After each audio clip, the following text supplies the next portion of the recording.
My dear brothers and sisters, in today's gospel passage, we heard what we can say the theme of the Sermon on the Mount, which Matthew gives us. And the theme is what? The purpose of Jesus coming into the world.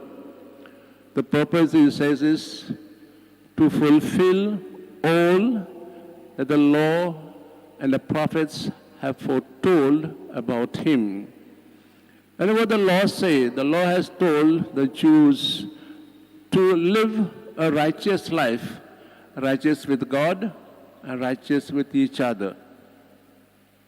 And what the prophets say, the prophets told about the coming of the Messiah and how Jesus himself through his own life will fulfill all that the prophets had written about him.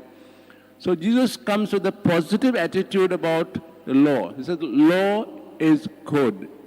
We require law, rules, regulations so that our life in a way can be molded, that we can live healthy and peaceful life in this world.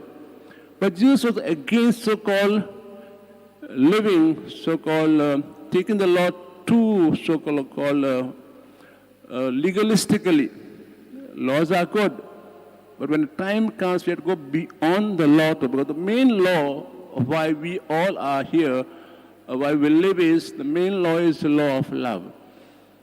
So these laws which Moses gave can be summed up in one word, one phrase: love God and love your neighbor. So Jesus says, I have come to fulfill all that the law has said, but at times even go beyond that law.